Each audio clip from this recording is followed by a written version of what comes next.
Commander Zethkar stood before the massive viewport of the flagship Eternal Vigilance, watching his fleet die in the cold silence of space. 700 vessels stretched across the darkness, each one a tomb waiting to claim its occupants. The cascade failure had been swift and merciless, one quantum drive malfunction triggering another, then another, until their entire propulsion network collapsed like dominoes falling across the void. "Status report," he commanded. His forearms clasped behind his back in the traditional pose of Cathani authority. His chitinous exoskeleton gleamed under the emergency lighting, but the proud purple hue had faded to a sickly gray. Even his own body betrayed the despair he fought to conceal. Navigation Officer Vexri approached with the careful steps of someone delivering a death sentence. "Commander, we've lost 96% of our quantum drives. The remaining ships can barely maintain life support.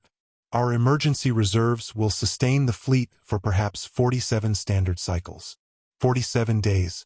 Zethkar felt his secondary heart skip as the number settled into his consciousness like poison. They were 17 light-years from the nearest Cathani outpost, impossibly far from any hope of rescue. The expeditionary fleet had been humanity's first contact with their species, a diplomatic mission that had somehow become a funeral procession. And the distress beacon? Broadcasting on all frequencies, Commander. But Vexri's mandibles clicked nervously. Even if our home fleet received the signal immediately, they lack the capability to reach us in time. The Quantum Admiralty designed our drives for exploration, not rescue operations across such vast distances. The irony was crushing. The Cathani had spent centuries perfecting their technology, building ships that could traverse galaxies in mere weeks. Yet here they floated, helpless as insects caught in amber, victims of their own engineering hubris. The cascade failure had been theoretically impossible. Their best scientists had assured the Admiralty that such redundancies made total system failure a statistical impossibility. "What of the alien vessels?" Zethkar asked, referring to the small human exploration ship they'd encountered just before the disaster. The Endeavour had maintained a respectful distance during their initial diplomatic contact, following protocols that seemed almost quaint compared to Cathani military procedure. "Still present, Commander. They've been monitoring our situation."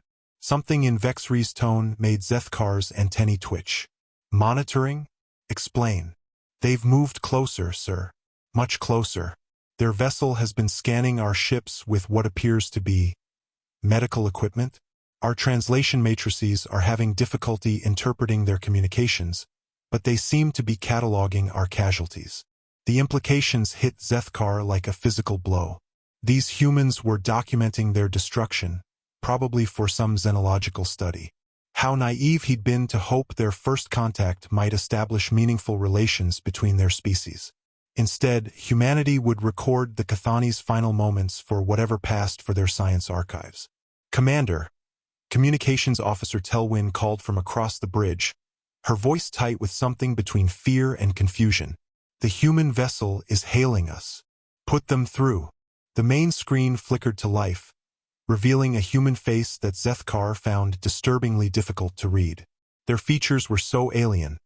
Soft skin instead of protective chitin, tiny single eyes, no antennae to display emotional states.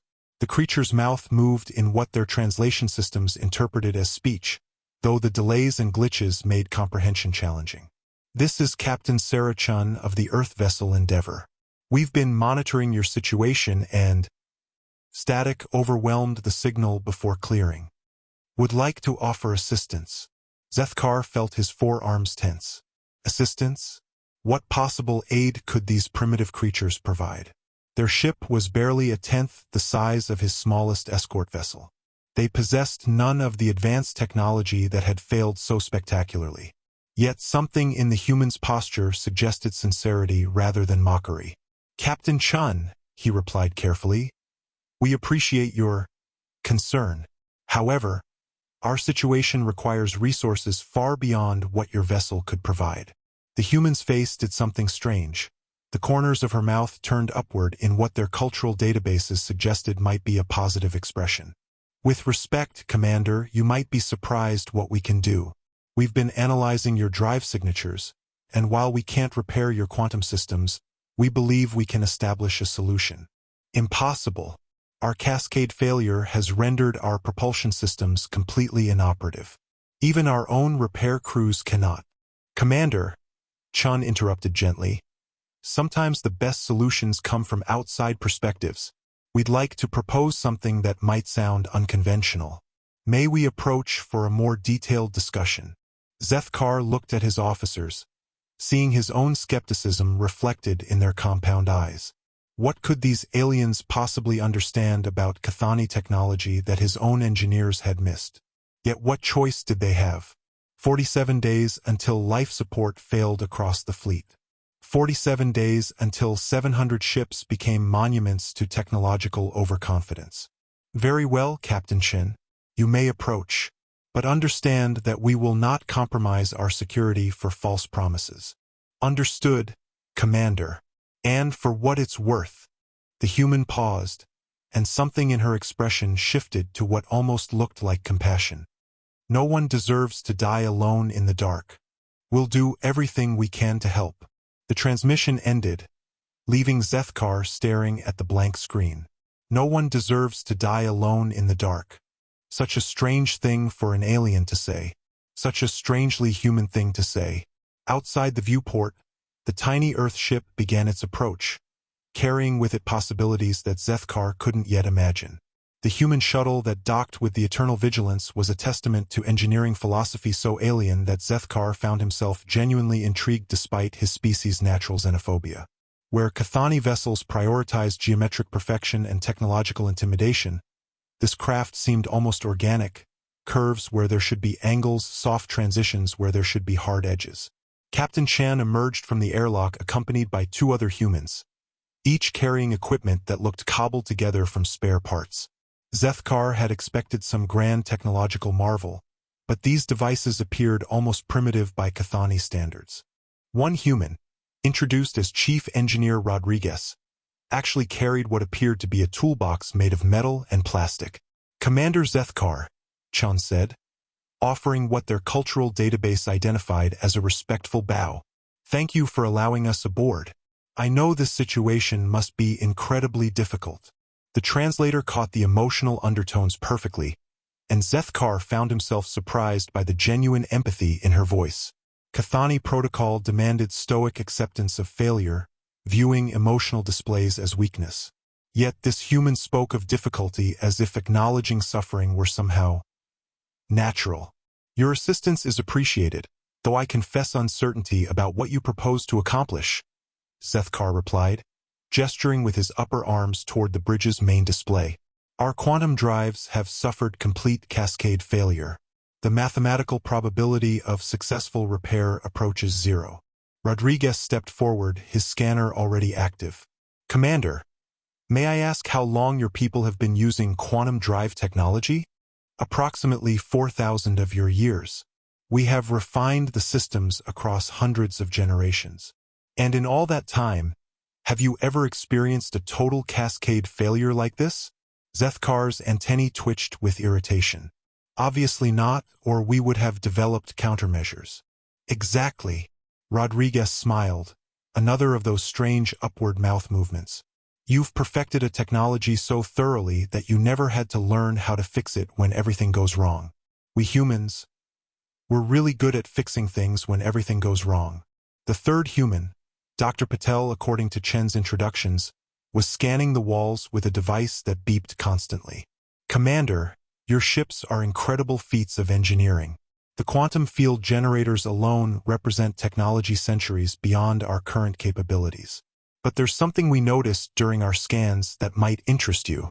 She activated a portable display showing energy patterns that Zethkar recognized as quantum field signatures. But instead of the chaotic static he'd expected from their failed drives, the display showed something else entirely, faint but persistent resonance patterns threading between the ships. Your cascade failure didn't destroy your quantum fields, Patel explained. It destabilized them. The fields are still there, still connected between vessels, but they're oscillating out of phase. Like, she paused, clearly searching for an analogy. Like a symphony orchestra where every musician is playing the same song, but nobody's keeping time with each other. Navigation Officer Vexri stepped closer, her compound eyes reflecting the display's glow. Impossible. Our sensors show complete field collapse. Your sensors are designed to detect stable quantum fields, Rodriguez said gently.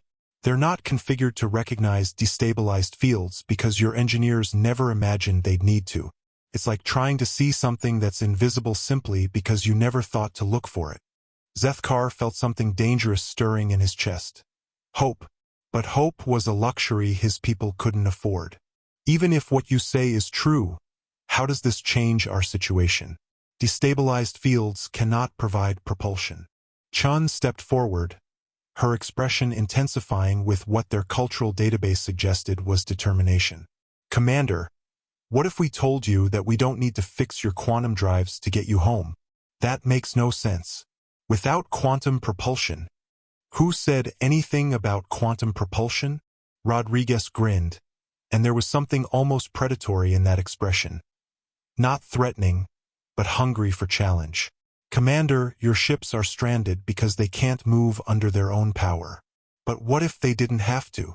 The bridge fell silent except for the soft hum of life support systems. Zethkar could feel his officer's attention focused on the humans with laser intensity. Explain. Chun activated her own display, showing what appeared to be a crude schematic of the Cathani fleet formation. Your ships maintain structural integrity and life support. Your communication systems function. Most importantly, your artificial gravity and inertial dampeners are operational. What you've lost is the ability to generate forward momentum. Correct. Then we pull you. The words hung in the space between species like a challenge to the fundamental laws of physics. Zethkar felt his secondary heart stop entirely. Pull us? Your vessel mounts what? A single impulse drive? The combined mass of our fleet exceeds your entire ship by factors of thousands. Not our ship, Rodriguez said, his excitement building. Our ships. All of them. Dr. Patel manipulated the display, showing new elements, dozens of tiny vessels appearing around the fleet formation. Commander, the Endeavor isn't alone out here. We're part of a larger exploration group, 47 ships conducting deep space surveys across this sector. When we transmitted your situation, every human vessel within range immediately changed course to assist. 47 ships, Chen continued, each equipped with industrial-grade ion drives designed for moving asteroid mining equipment. Individually, we couldn't budge your smallest escort. But together, using synchronized thrust patterns, the display shifted, showing the human vessels arranged in precise formation around the Cathani fleet. Mathematical projections cascaded across the screen, thrust calculations, structural stress analyses, navigation plotting.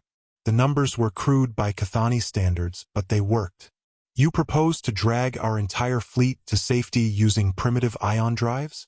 Zethkar's voice carried disbelief, but underneath lurked something else.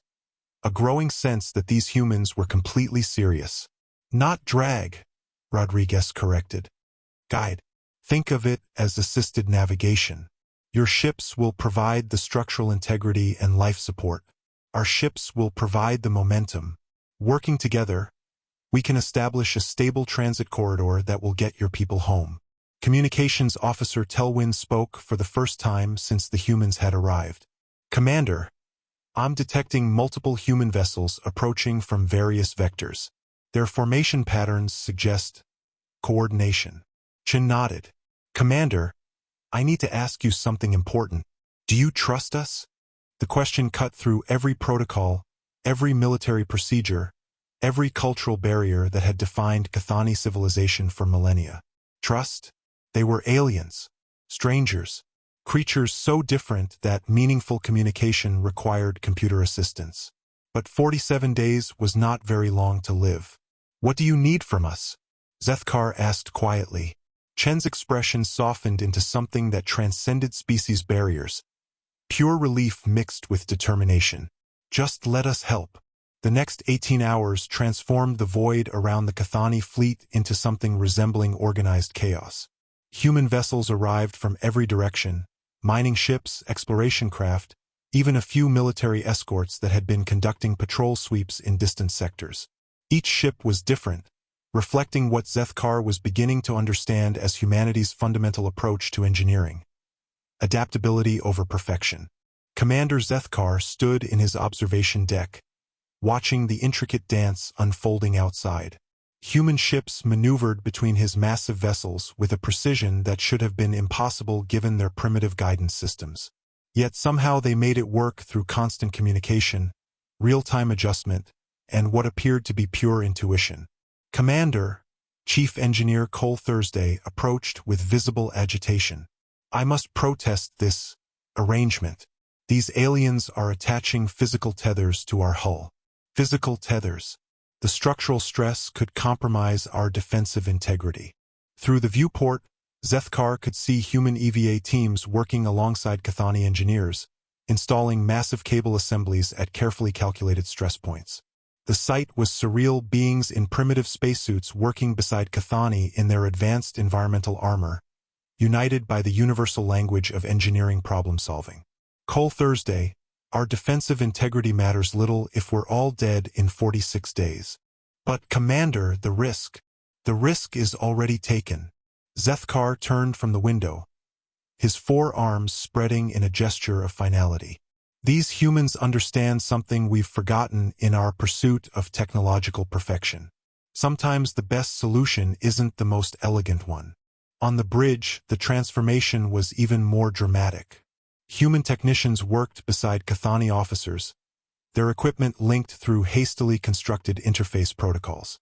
Captain Chun stood at the center of it all, somehow managing communications with 47 human ships while coordinating with 700 Cathani vessels. "Sector 7 reports tether attachment complete," announced Lieutenant Park, one of Chen's officers.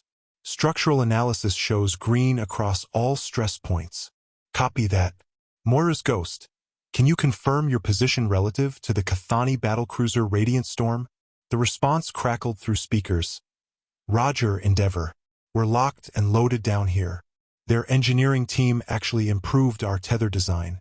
These Cathani know their material science." Zethkar approached Chen, who was coordinating what appeared to be impossibly complex calculations on multiple displays simultaneously. "Captain, I must ask, why are your people doing this? You barely know us. We could be hostile. We could represent a threat to your species."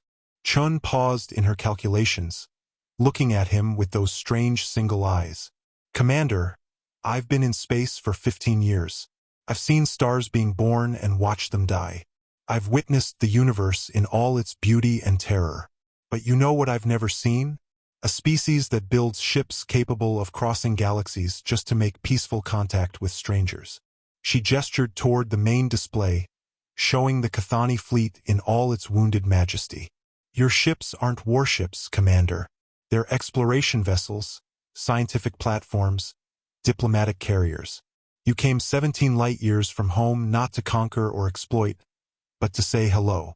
That tells me everything I need to know about who you are." Navigation Officer Vexri looked up from her station. "Captain Chen, our cultural databases suggest that most species prioritize self-preservation above assistance to others. Why do humans behave differently?" Chun considered the question while coordinating another series of position adjustments. "I guess because we learned early that survival isn't just about staying alive. It's about staying human and helping others when they need it. That's part of what makes us human." Dr. Patel, who had been working with Cathani scientists to optimize the tether configurations, joined the conversation. "There's also a practical element, Commander Vexri. In our history, the communities that survived the longest were the ones that helped each other.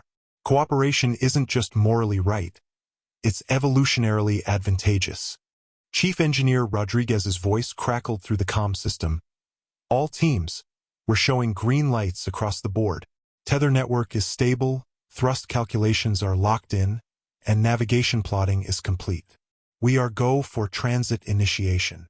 Chun moved to the central command console, her fingers dancing across controls that interfaced with both human and Cathani systems.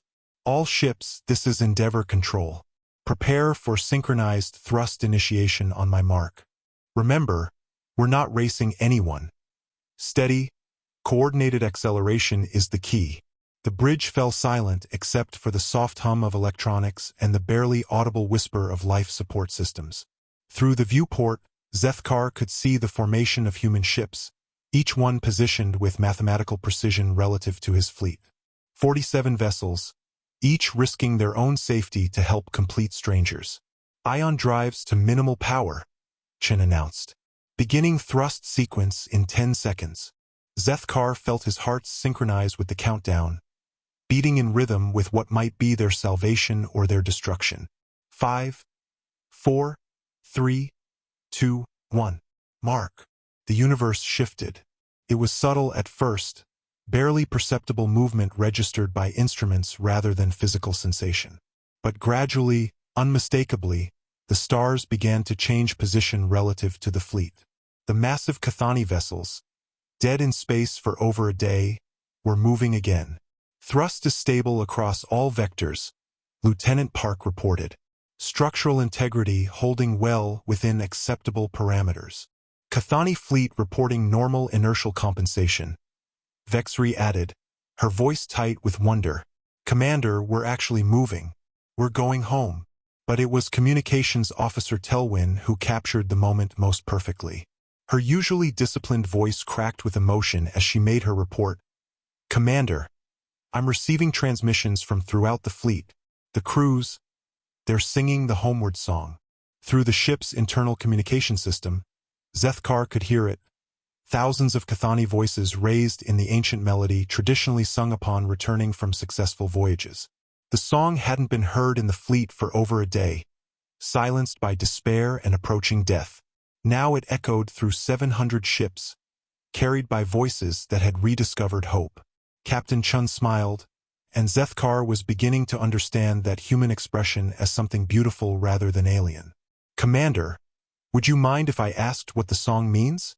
Zethkar listened to the melody flowing through his ship, carried by the voices of his people as they sailed home through the dark. It's called the Homeward Song. We sing it to remind ourselves that no journey is complete until everyone returns safely. Chen's smile grew broader. I like that.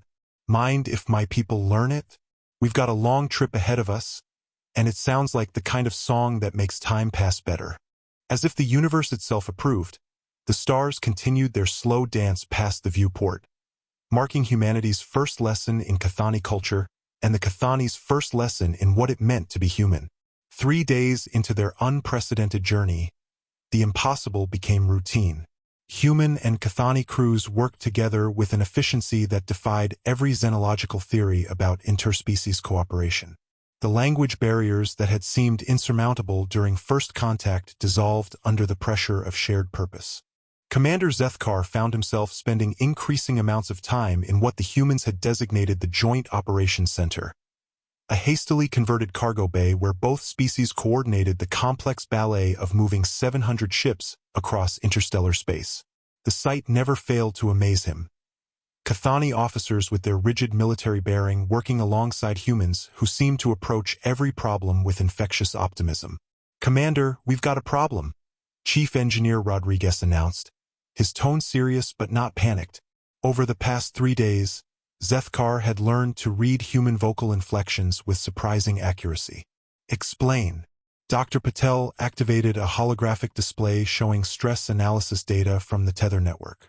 We're seeing microfractures developing in approximately 15% of the connection points. Not immediately dangerous, but potentially catastrophic if the stress continues to accumulate. Engineering Chief Cole Thursday, who had initially resisted human involvement, now worked seamlessly with the alien technicians. The fractures are occurring where human tether technology interfaces with Cathani hull materials. The molecular structures are incompatible under sustained stress. Zethkar felt his familiar dread returning. Always, it seemed, hope came with conditions. How long before critical failure? At current rates, perhaps 6 standard days, Rodriguez replied. But we've got an idea. Of course you do, Zethkar said, and realized with surprise that his tone carried affection rather than sarcasm. These humans and their endless ideas were becoming oddly endearing. Captain Chun approached, carrying what appeared to be a chunk of metal that gleamed with an unusual inner light. "Commander, our materials specialists have been working with your engineers on a hybrid solution. What you're looking at is a new composite material, human polymer matrices reinforced with Cathani molecular aligners." Cole Thursday's mandibles clicked with what Zethkar recognized as grudging admiration. "Their polymer technology is remarkably adaptive. Combined with our molecular control techniques, we can create connection points that are actually stronger than either of our original materials." "But," Dr. Patel continued, "implementing the fix requires replacing every tether connection point while maintaining formation integrity. We'll need to do this in sections, maintaining thrust from unmodified connections while upgrading others." The complexity was staggering. Replacing thousands of connection points across hundreds of ships while traveling at significant velocity through interstellar space. It should have been impossible. Yet Zethkar found himself nodding. "How long for complete implementation?" 12 hours if everything goes perfectly," Rodriguez said. 18 if we encounter complications." "And if something goes wrong?" Chun met his gaze directly. "Then we improvise. That's what humans do best." The next 18 hours tested every principle of engineering, logistics, and interspecies cooperation. Human EVA teams worked alongside Cathani technicians in the void between ships, replacing connection points with surgical precision while maintaining the delicate balance that kept 700 ships moving in perfect formation.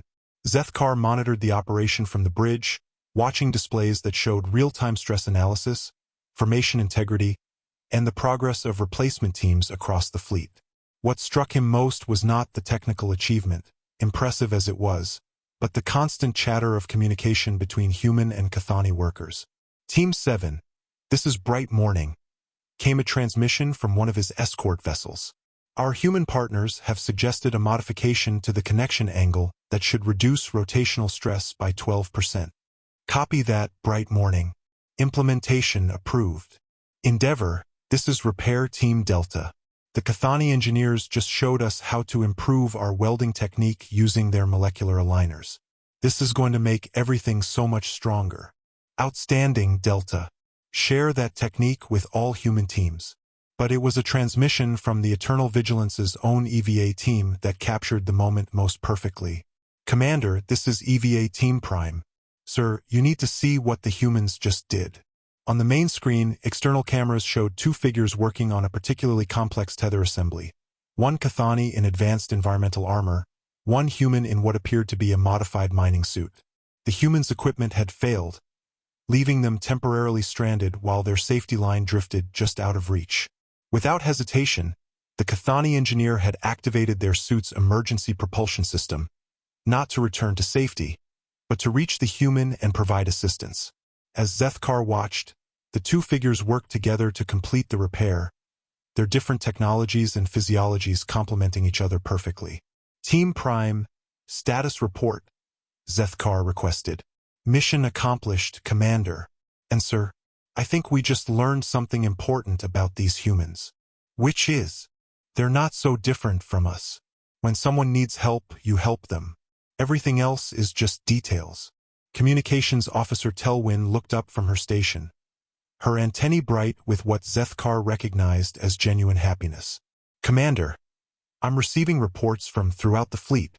The hybrid connection points are performing beyond all projected specifications. Stress analysis shows improvement factors of nearly 300% over baseline." Navigation Officer Vexri added her own report. "Formation integrity is optimal, Commander. We're actually ahead of schedule for our arrival at Cathani space." Captain Chun approached, her expression mixing relief with something that looked like satisfaction. "Commander, I have to tell you, in 15 years of space operations, I've never seen anything like what happened out there. Your people and mine working together. It's like we were made to be partners."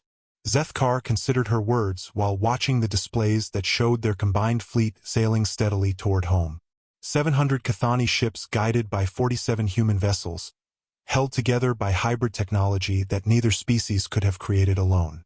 "Captain Chun, I have a confession to make." "What's that?" "When this journey began, I believed that asking for help was a sign of weakness. In Cathani culture, We pride ourselves on self-reliance, on solving our own problems without external assistance. Chin nodded. And now, Zethkar's four arms gestured toward the displays showing their incredible journey. Now I understand that true strength isn't about never needing help. It's about being worthy of help when you need it, and being ready to provide help when others need it. Dr. Patel, who had been monitoring the final installation reports, looked up with a smile. Commander, there's something else you should know. The hybrid materials we developed for this rescue, our engineers think they could revolutionize spacecraft construction for both our species. This crisis didn't just save your fleet, it might change how we all build ships in the future. As if to emphasize the point, the stars outside continued their steady procession past the viewport, marking not just a journey home, but the beginning of something entirely new between two species who had learned that the greatest technology wasn't found in machines, but in the willingness to reach across the void and help someone in need. On the seventh day of their journey, something unexpected happened aboard the Eternal Vigilance. Laughter echoed through corridors that had known only military discipline for decades. Commander Zethkar followed the sound to its source, discovering a remarkable scene in one of the ship's recreational areas. Human crew members from various ships had been invited aboard Cathani vessels for what Captain Chan called cultural exchange sessions. What Zethkar found was chaos in the most wonderful sense. Humans attempting to understand Cathani musical harmony while Cathani tried to master human card games. The results were terrible and beautiful simultaneously. Commander, Dr. Patel called out, waving him over to a table where she sat with three Cathani scientists. You have to settle a debate for us. Lieutenant Kekstra here claims that human music lacks proper mathematical structure. Lieutenant Kekstra's antennae flickered with embarrassment. I meant no offense, Doctor. It's simply that Cathani music follows precise harmonic equations, while human melodies seem random. A human engineer named Williams laughed. Random? Here, listen to this. He activated a portable device that filled the air with what Zethkar's cultural database identified as something called classical music. Complex layerings of sound that seemed to follow patterns too intricate for random chance. Kekstra's compound eyes widened as the mathematics became apparent. This is based on the same harmonic principles we use but expressed differently. The emotional resonance is achieved through deliberate deviation from expected patterns. Exactly, Patel exclaimed. Music isn't about following rules perfectly. It's about knowing the rules well enough to break them beautifully. Williams grinned. Plus, the best human music comes from collaboration. Different voices finding harmony together. He gestured around the room where humans and Cathani were creating their own chaotic symphony of laughter and conversation. Zethkar moved through the room, observing interactions that would have been impossible just a week ago. At one table, human children, apparently the offspring of civilian specialists aboard the rescue ships, were teaching young Cathani how to play something called Go Fish. The sight of armored insectoid beings carefully holding cards in their claws while attempting to understand human facial expressions was both absurd and touching. Commander Zethkar, a small human voice called out. A child no more than 8 human years approached without any of the fear that adults typically showed when first encountering Cathani. Mr. Kelvon is teaching me how to sing in harmony. Want to hear? Before he could respond, the child began vocalizing alongside Communications Officer Kelvon, their voices blending in a way that should have been acoustically impossible. Human vocal cords and Cathani resonance chambers were completely different, yet somehow they found frequencies that worked together. Remarkable, Zethkar murmured. The child has natural perfect pitch, Kelvon explained, his pride evident despite the informal setting. She learned our harmonic principles in less than 1 hour. Human adaptability is truly extraordinary. Captain Chan appeared at Zethkar's side, carrying what appeared to be a steaming beverage. Commander, you need to try this. Your people introduced us to something called thermal leaf infusion, and our chef decided to combine it with human chocolate. The result is... She paused, searching for words. Dangerously addictive, supplied Chief Engineer Rodriguez, who carried his own cup of the mysterious mixture. Fair warning, half my engineering team is now running on this stuff instead of sleep. Zethkar accepted the beverage, noting its unusual color and complex aroma. The first taste was a revelation, familiar Cathani flavors enhanced and transformed by alien additions, creating something entirely new yet somehow perfectly balanced. "This is exceptional," he admitted. "How did your chef know which human ingredients would complement our thermal leaf?" "She didn't," Chen laughed. "She tried about 30 different combinations before finding this one. Turns out the best discoveries come from experimentation, not planning." Their conversation was interrupted by an urgent chime from the bridge communication system. "Commander Zethkar to the bridge immediately. Priority transmission from Cathani High Command." The recreational area fell silent as the implications hit everyone present. High Command communications during a crisis meant either rescue or catastrophe, with little middle ground between them. Zethkar made his way to the bridge, followed by Captain Chen and several senior officers from both species. The main display showed the formal seal of the Cathani Admiralty, but something was wrong with the transmission. The signal was stronger than it should have been for communication across 17 light-years. "Commander," Navigation Officer Vexri reported, "the transmission is coming from bearing 77 Mark III. That's..." She paused, checking her instruments. "Commander, that's directly ahead of us." The seal dissolved, revealing Admiral Morthak himself, the supreme commander of all Cathani space forces. But behind him, Zethkar could see something that made his heart stop: the distinctive hull configurations of a full Cathani battle fleet. "Commander Zethkar," the Admiral's voice carried formal authority tinged with something that might have been relief. "Status report. Admiral, the fleet is secure and en route to Cathani space with assistance from human allies. Our estimated arrival time has been accelerated," Morthak interrupted. "Commander, we received your distress signal and immediately dispatched a rescue fleet. However, our quantum drives proved insufficient for the distance involved. We've been traveling for 6 days at maximum sustainable velocity." The implications struck everyone on the bridge simultaneously. Captain Chun was the first to vocalize it. "Admiral, are you saying that a Cathani rescue fleet has been traveling toward us while we've been traveling toward you?" "Correct, Captain Chen. Our navigation estimates suggest convergence in approximately 18 hours.